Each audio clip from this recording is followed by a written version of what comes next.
Bab 2093. Di kaki gunung Shung. Erik melewati sebuah hutan rimba seperti kilat. Orang tua berjubah hitam mengejarnya ke hutan rimba, namun dia terkejut melihat Erik Kin sudah menghilang. Tidak peduli sosoknya, auranya ataupun reikinya, semuanya menghilang. Mustahil. Mata orang tua berjubah hitam membesar. Sebelumnya dia telah menggunakan kerohanian untuk mengunci sosok Erik. Kenapa ketika Erik hilang dari pandangannya, auranya juga menghilang? Tentu saja, Erik tidak mungkin tiba-tiba menghilang. Dia seketika memperbesar area kerohaniannya. Tapi setelah mencari dengan teliti di dalam jarak radius 10 km dari tempatnya, dia tetap tidak bisa menemukan Erik Kin. Kalaupun dia menggunakan teknik rahasia ruangan, juga tidak mungkin menggunakannya tanpa tanda-tanda. Dia hanya tiba-tiba menghilang dari area penglihatanku. Orang ini pasti masih ada di dekat sini. Orang tua berjubah hitam itu memasang ekspresi marah, kemudian dia melayang ke atas daerah ini. Pada saat ini, Cekoli juga sudah datang. Dia berdiri di samping orang tua itu.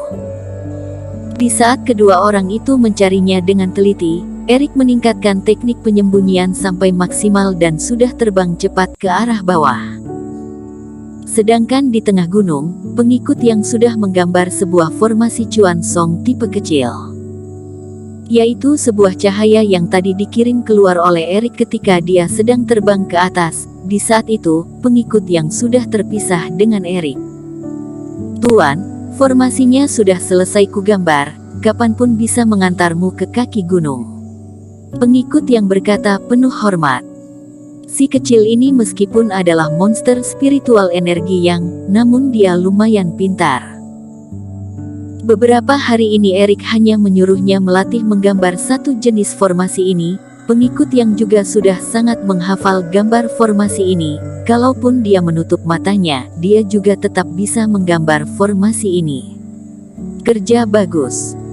Erik melambaikan tangannya dan mengembalikan pengikut yang ke laut kesadaran, kemudian dia langsung menginjak masuk ke formasi.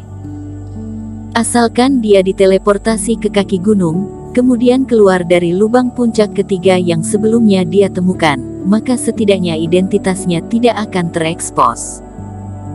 Namun di saat Erik Kin mengaktifkan formasi dan dikirimkan ke kaki gunung, orang tua berjubah hitam dan Cekoli merasa ruang udara di sekitar mereka terjadi distorsi. Ricky Wang yang juga memakai jubah hitam muncul di depan mereka berdua. Tuan Wang, Anda kenapa? Melihat kemunculan Ricky Wang, Cekoli seketika membeku. Terjadi sesuatu di puncak ketiga, Ricky Wang juga datang. Ricky memasang wajah arogan dan tidak langsung memedulikan mereka berdua, melainkan mengeluarkan jimat. Begitu jimat ini keluar, dia langsung berlari ke arah bawah. Dua orang bodoh, dipermainkan pun tidak tahu, masih di sini menunggu mangsa.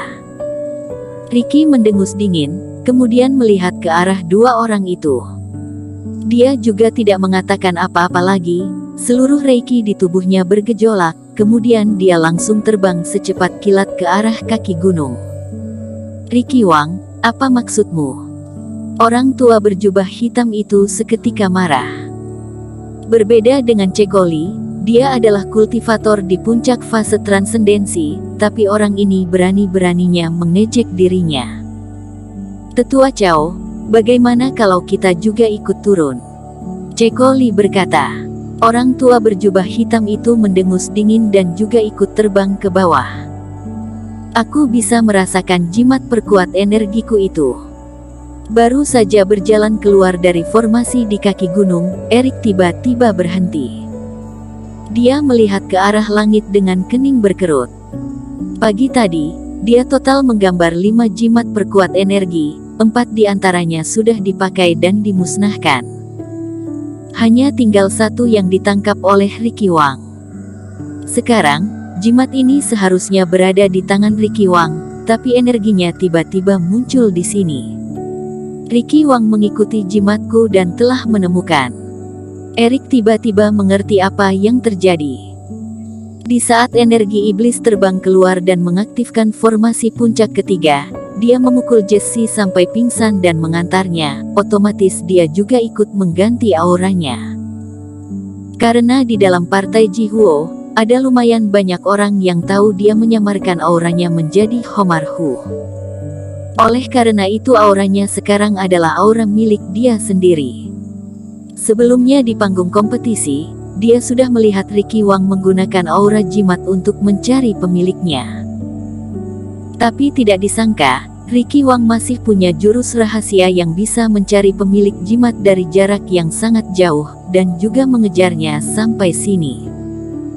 Kultivasi Ricky Wang jauh lebih tinggi daripada orang tua berjubah hitam, takutnya tidak mudah menggunakan teknik penyembunyian untuk mengelabuinya. Cara yang tersisa sekarang hanyalah meninggalkan puncak ketiga secepat mungkin, kemudian kembali menggunakan aura Homar Hu.